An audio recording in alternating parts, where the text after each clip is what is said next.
የመካከለኛው ምስራቅ አስፈሪው ሚሳኤል ስጅጅል ሲያጅቼው ኢራን አውሮፓን መድረስ ትችላለች። ሰላም ጤና ይስጥልን የዶት ፕላስ ቤተሰቦች፣ ዛሬ በመካከለኛው ምስራቅ ወታደራዊ ሚዛን ላይ ትልቅ ለውጥ ስላመጣውና የእስራኤልን ብቻ ሳይሆን የአውሮፓን የደህንነት ስጋት ስላሳደገው ሲጅል ሚሳኤል እነጋገራለን። ይህ ሚሳኤል ከሌሎቹ በምን ይለያል?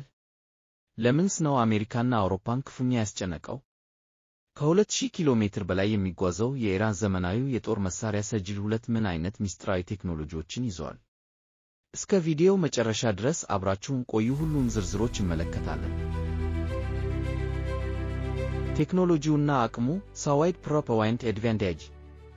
ሰጅል የኢራን የመጀመሪያው ባለ 2 ደረጃ እና ደረቅ ነዳጅ ሳዋይድ ፕሮፓዋይንት የሚጠቀም ሚሳኤል ነው። ይህ ማለት ፈሳሽ ነዳጅ የሚጠቀሙ ሚሳኤሎች ለመተኮስ ብዙ ሰዓታት ዝግጅት ሲፈልጉ፣ ሰጅል ግን በደረቅ ነዳጅ ስለሚሰራ በጥቂት ደቂቃዎች ውስጥ ተዘጋጅቶ መተኮስ ይችላል። ይህም ጠላት ሚሳኤሉ ሳይተኮስ የማጥቃት ዕድሉን ወደ ዜሮ ያወርደዋል። የመምታት ርቀትና አጥፊነት ፋይንድ ፔያዋይድ።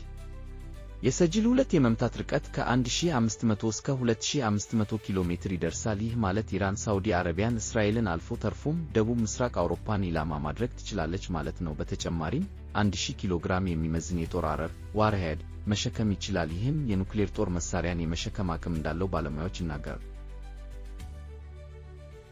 ጸረ ራዳር ቴክኖሎጂ አንቲራዳር ኮአዲየም። በጣም አስገራሚው ነገር የኢራን መንግስት እንደሚለው ሰጅል 2 በልዩ ጸረ ራዳር ሽፋን የተሰራ ነው። ይህም የሚሳኤል መከላከያ ስርዓቶች ሚሳኤሉን መከታተልና መምታት እንዳይችሉ ያደርጋቸዋል። ተንቀሳቃሽ ፎይድ ሞባይል በመሆኑም በማንኛውም መንገድ ላይ ሆኖ በድንገት ሊተኮስ ይችላል። ስልታዊ አንድምታና የወደፊት ዕቅድ ስትራቴጂክ ኢምፓክት። ኢራን ይህን ሚሳኤል ለራስ መከላከያ ብቻ ነው የሰራሁት ብትልም፣ ምዕራባውያን ግን ስጋታቸውን እየገለጹ ነው። እንዲያውም አውሮፓን ከዚህ ሚሳኤል ለመጠበቅ የዩሮፒያን ፓሲቭ አዳፕቲቭ አፕሮች የተባለ የመከላከያ ጋሻ እንዲዘረጋ ምክንያት ሆኗል። አሁን ደግሞ ይበልጥ አስፈሪው ሰጅል 3 እየተመረተ መሆኑ ይነገራል። ሰጅል 3 ከመጣ ርቀቱ ከዚህም በላይ እንደሚጨምርና ስጋቱ ወደ ዓለም አቀፍ ደረጃ እንደሚያድግ ይገመታል።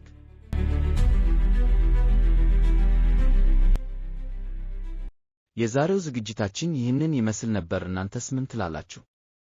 የሰጅል ሚሳኤል መመረቱ በመካከለኛው ምስራቅ ያለውን የኃይል ሚዛን እንዴት ይለውጠዋል? አስተያየታችሁን በኮሜንት መስጫው ላይ አስፍሩልን። ቪዲዮውን ከወደዳችሁት ላይክ ማድረግ እንዳትረሱ፣ እንዲሁም አዳዲስ ወታደራዊ መረጃዎች እንዲደርሶችሁ ቻናላችንን ሰብስክራይብ በማድረግ የደወል ምልክቷን ይጫኑ። በሚቀጥለው ቪዲዮ እስከምንገናኝ ሰላም ቆዩ።